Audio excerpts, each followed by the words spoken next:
하나님이 세상을 이처럼 사랑하사 독생자를 주셨으니 이는 그를 믿는 자마다 멸망하지 않고 영생을 얻게 하려 하심이라. 하나님이 그 아들을 세상에 보내신 것은 세상을 심판하려 하심이 아니요 그로 말미암아 세상이 구원을 받게 하려 하심이라. 그를 믿는 자는 심판을 받지 아니하는 것이요 믿지 아니하는 자는 하나님의 독생자의 이름을 믿지 아니하므로 벌써 심판을 받은 것이니라. 그 정죄는 이것이니 곧 빛이 세상에 왔으되 사람들이 자기 행위가 악함으로 빛보다 어두움을 더 사랑한 것이니라. 악을 행하는 자마다 빛을 미워하여 빛으로 오지 아니하나니 이는 그 행위가 드러날까 하며 진리를 따르는 자는 빛으로 오나니 이는 그 행위가 하나님 안에서 행한 것임을 나타내려 함이라 하시니라. 아멘. 오늘은 성탄절 첫 번째 주일이면서 2021년도 마지막 송년 주일이기도 합니다. 이렇게 한번 해볼까요? 잘했어, 잘했어, 잘했어, 잘했어. 여기까지 오느라고 수고했어. 한 해 동안 너무너무 수고하셨습니다. 참 지긋지긋하네요. 코로나 참 지긋지긋합니다. 그렇죠? 올 한 해가 벌써 저물어 가고 있습니다. 2021년도 매년 이맘때가 되면 대학 교수들이 올 한 해는 어떤 해였는가 라고 하는 것에 대해서 이 사자성어로 그 한 해를 평가하는 그런 말들이 있다고 합니다. 올해는 어떤 말이 1등으로 뽑혔냐면 이런 말이 뽑혔대요. 요서동처라고 하는 말이 뽑혔답니다. 이 말은 고양이와 쥐가 함께한다, 함께 있다, 뭐 이런 뜻이에요. 다른 말로 해보면 도둑을 잡을 사람이 더욱 도둑과 한패가 되었다, 이런 뜻이랍니다. 부정부패, 검찰과 경찰 모든 것들이 한패가 되어서 어려움을 주고 있었던 우리의 모습들, 여야 할 것 없이 국민들보다 자신들의 정당을 생각했던 모습들, 또 교회가 교회답지 못했던 그런 모습들, 여러 가지 모습들을 아마도 꼬집어 놓은 그런 말이 아닐까 싶은 생각이 들었습니다.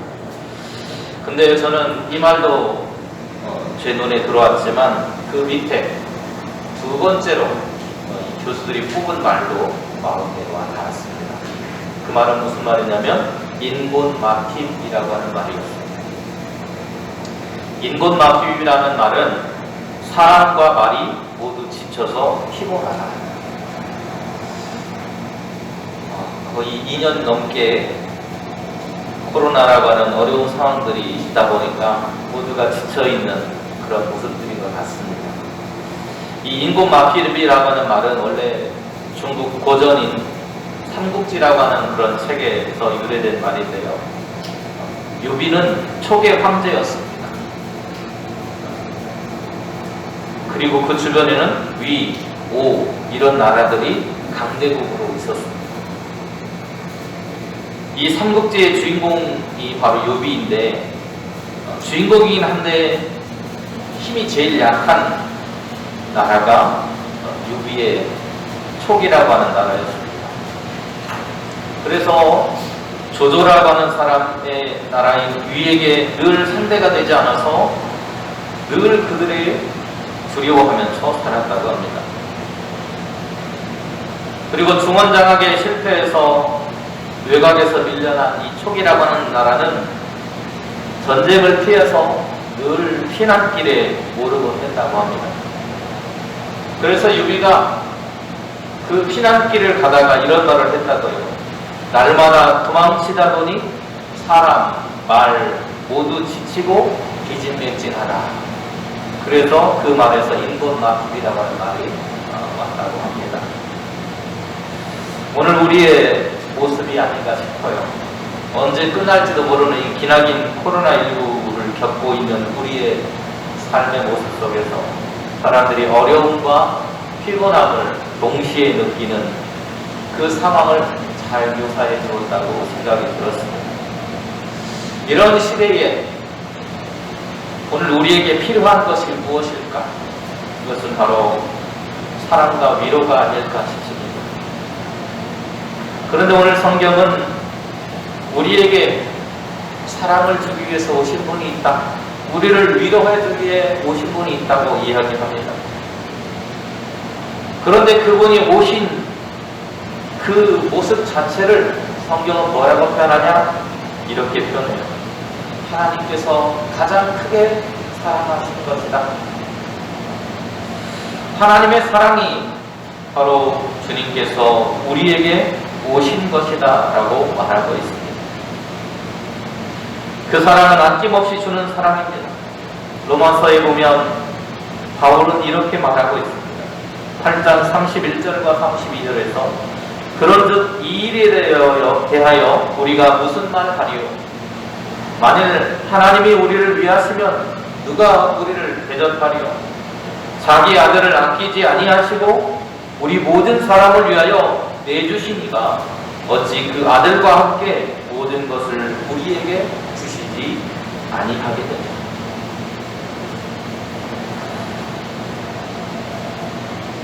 모든 것 내어주시며 사랑하신 하나님의 그 사랑이 있기에 이 어려운 시절로 결코 우리가 견딜 수 없는 시간들이 아니다라고 이야기해주고 있다는 것입니다. 그 사랑은 차별이 없는 사랑입니다. 인종을 넘어선 사랑입니다. 그래서 유대인이나 헬라인, 이방인을 구별하거나 차별하지 않습니다.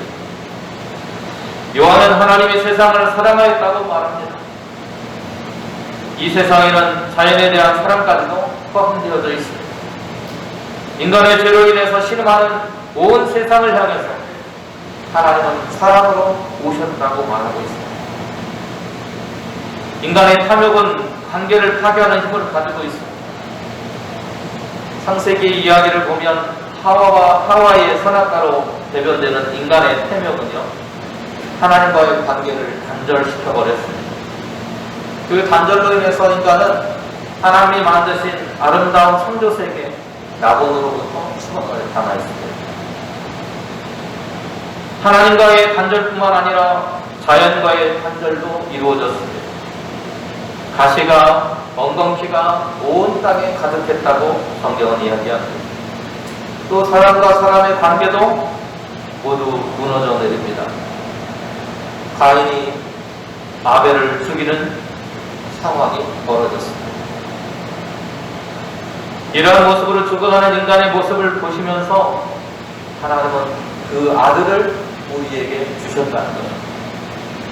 죄의 짐으로 죽어가는 인간을 살리기 위해서 하나님의 사랑을 우리에게 보내주셨는데, 그 사랑이 바로 독생자 예수를 보내신 사건, 바로 성탄절이라는 것입니다. 성탄절은 우리를 사랑하신 하나님의 사랑의 표현입니다. 로마서 5장 8절에서도 말하고 있습니다. 우리가 아직 죄인 되었을 때에 그리스도께서 우리를 위하여 죽으심으로 하나님께서 우리에 대한 자기의 사랑을 확증하십니다.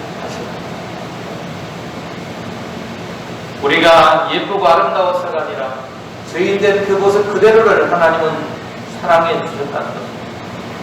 그리고 오늘 본문 16절에서도 분명하게 말하고 있습니다. 하나님이 세상을 이처럼 사랑하사 독생자를 주셨으니 이는 그를 믿는 자마다 멸망하지 않고 영생을 얻게 하려 하십니다. 바로 그것이 하나님의 사랑이라는 것입니다. 왜 하나님이 우리에게 오셔야만 했습니까? 그것은 우리가 살아가고 있는 시대가 어두움으로 가득 차 있기 때문입니다. 이 어두움의 시대를 회복할 수 있는 것이 인간의 노력이 아니라 하나님의 사랑이기 때문에 하나님은 그 사랑을 우리에게 보내주신 것입니다. 미가서 5장에 보면 메시아가 우리에게 오신 이유에 대해서 설명하기를 우리를 회복하시기 위한 것이라고 말합니다. 그분이 오시는 것을 임산부의 해산으로 비유합니다. 임산부가 해산하기까지 얼마나 고통스럽게 시간을 보냅니다. 이처럼 메시아가 오시기 전까지 우리의 상황이 고통과 절망과 괴로움으로 가득 찬 인생의 가장 어두운 시간이었다는 것입니다. 그러나 그분이 오시면 인생이 변화된다는 것입니다. 남은 자가 돌아옵니다. 그들이 회복될 것입니다. 그때는 모든 택함받은 사람들이 회복되어집니다. 죄 가운데 빠져서 신음하고 있는 하나님의 백성들이 그의 십자가의 보혈로 대속하여서 죄로부터 속량된 뒤에 정결케 하심으로 하나님의 거룩하고 풍성한 나라로 들어가는 걸음을 인도하신다고 말씀합니다. 메시아는 하나님의 백성들을 불러 모은 뒤에 그들에게 필요한 것을 공급해주고 먹을 것을 주고 생명을 지탱할 수 있도록 해주십니다. 그뿐 아니라 우리를 안위하시고 번성케 하시는 분도 메시아라고 말하고 있습니다. 예수님은 처음 이 세상에 오셨을 때 사람들에게 가득했던 어둠의 권세, 귀신을 내쫓으셨습니다. 그리고 그들의 죄를 사하여 주셨습니다. 그들에게 덮여있는 병의 고통으로부터 그들을 고쳐주셨습니다. 그들을 감싸고 있던 배고픔의 그 현실로부터 그 배고픔을 해결해 주셨습니다. 악인들을 책망하심으로 그 악함으로부터 벗어나서 의인의 길로 갈 수 있도록 그들을 채찍질하셨습니다. 그 주님은 과거에만 그렇게 하신 것이 아니라 오늘 이 시대를 살아가고 있는 오늘 우리들에게도 여전히 그렇게 하고 계십니다. 요한은 아들이 오신 목적을 우리를 죄의 속박으로부터 구원하시는 것이라고 말하고 있습니다. 우리가 죄로 인해서 멸망받아야 하고 심판받아야 할 정도로 어두움의 시대를 살아가고 있는 우리를 향해 하나님께서 예수 그리스도를 보내심으로 인해서 그를 믿는 믿음을 통해 구원을 우리에게 허락하신다는 것입니다. 그것이 바로 3장 16절의 말씀입니다. 이는 그를 믿는 자마다 멸망하지 않고 영생을 얻게 하려 합니다. 다른 말로 하면 어떤 말입니까? 그를 믿지 않으면 멸망에 처할 수밖에 없는 것이 우리의 현실이라는 것입니다. 그 어두움 속에 우리는 살아가고 있다는 것입니다. 하나님은 인류를 사랑하시기 때문에 인류가 죄로 인해서 죽어가는 것을 보고 있을 수 없으셨습니다. 자신의 아들을 내어주시면서까지도 우리를 사랑하셨습니다. 예수님께서 이 땅에 오신 것은 죄의 어둠의 권세 속에 허덕이는 우리를 더욱더 정죄하고 심판하기 위한 것이 아니라 그 어둠의 권세로부터 우리를 구하시고 영원한 생명 대신 하나님과 함께 살아갈 수 있는 그 생명의 기쁨을 우리에게 주시기 위함이라고 이야기하고 있습니다. 그러기에 영생은 아들을 소유한 사람들에게만 주어진다는 것입니다. 요한은 아들을 소유하지 못한 사람은 그것으로 이미 심판받은 것, 정죄받은 것이라고 말합니다. 이 말을 돌이켜보면 우리가 생각하는 천국과는 다르게 천국은 어떤 장소를 가리키는 것이 아닙니다. 바로 하나님 자신을 가리키십니다. 하나님이 다스리는 그 세상, 그 통치의 방식대로 살아가는 사람들의 삶의 그 모습, 그것이 바로 천국입니다.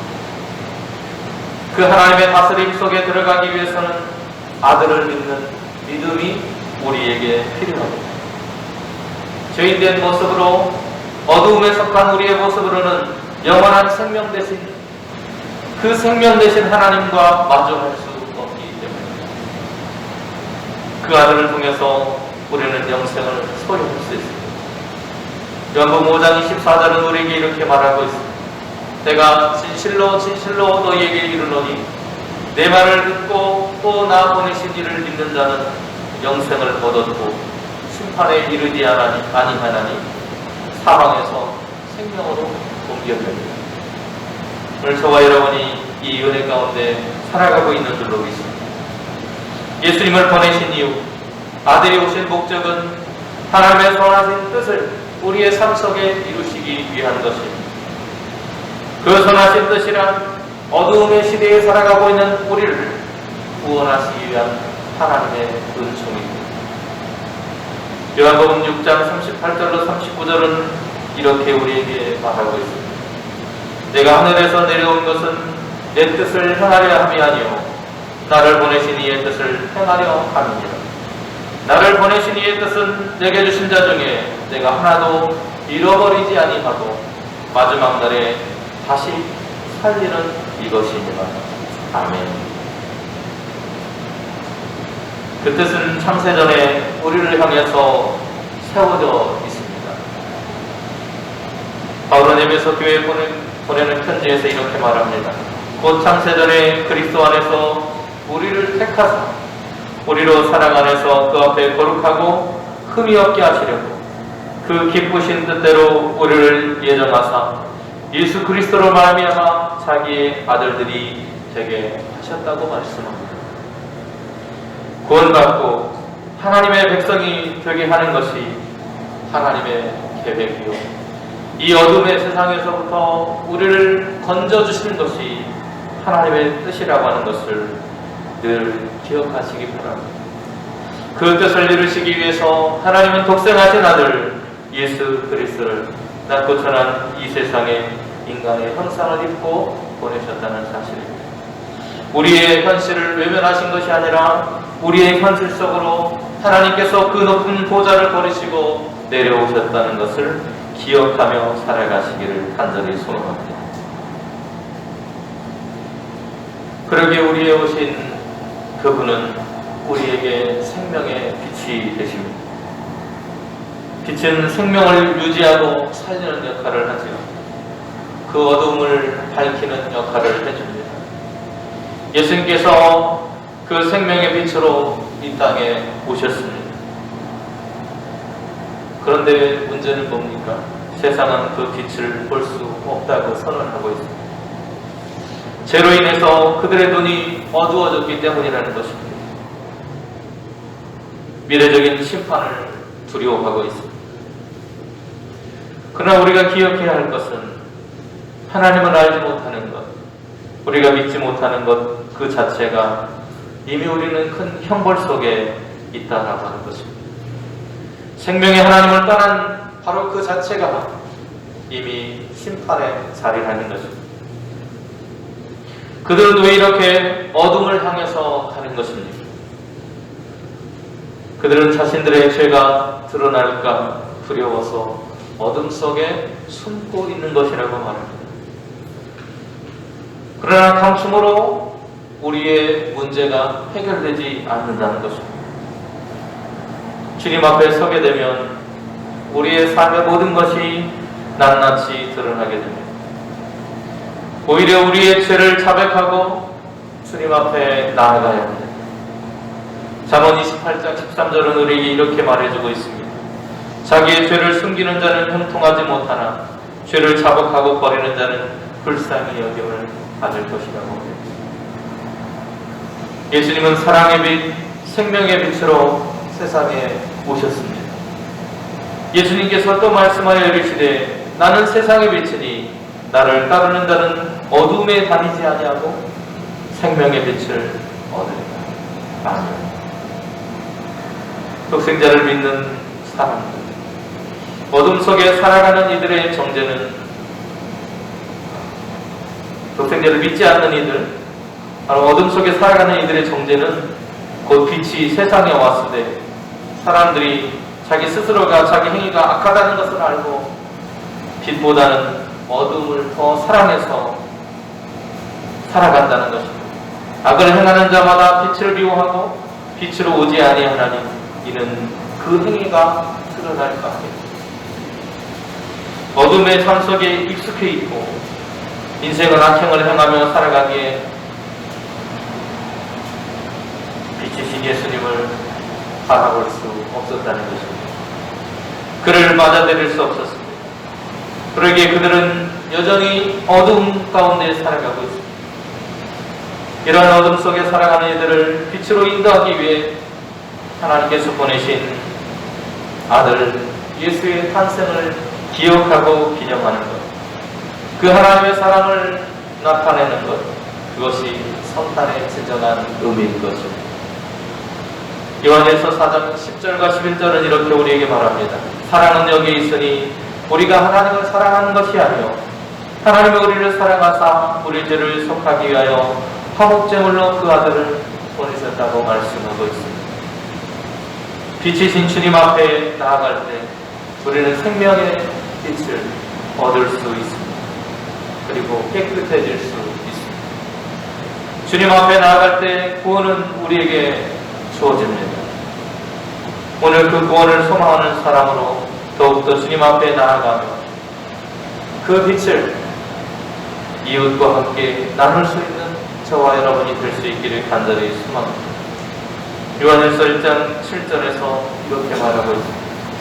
저가 빛 가운데 계신 것 같이 우리도 빛 가운데 행하면 우리가 서로 사귐이 있고 그 아들 예수의 피가 우리 모두를 죄에서 깨끗하게 하실 것이라고 합니다. 성탄의 진정한 의미는 어두운 가운데 살아가는 우리를 사랑하셔서 우리를 살리기 위해 독생하신 아들을 보내신 사랑을 보여주시는 데 있습니다. 그 사랑의 증표인 아들을 믿음으로 우리가 살아가고 있는 어두움이 아닌 빛 가운데 살아갈 수 있는 생명의 길이 우리에게 열렸다고 말합니다. 그렇게 이제는 여전히 어둠 가운데 살아가는 것이 아니라 어두운 현실 속에 살아가는 이들을 주님이 우리를 사랑하셨듯이 교회는 사랑하며 살아가야 하는 것입니다. 사랑하는 자들아, 하나님이 이같이 우리를 사랑하셨은즉 우리도 서로 사랑하는 것이 마땅하도다. 어느 때나 하나님을 본 사람이 없으되 만일 우리가 서로 사랑하면 하나님이 우리 안에 거하시고 그의 사랑이 우리 안에 온전히 이루어지느니라. 아멘. 오늘 본문에서도 이렇게 말합니다. 진리를 따르는 자는 빛으로 오라니 이는 그 행위가 하나님 안에서 행한 것임을 나타내려 합니다.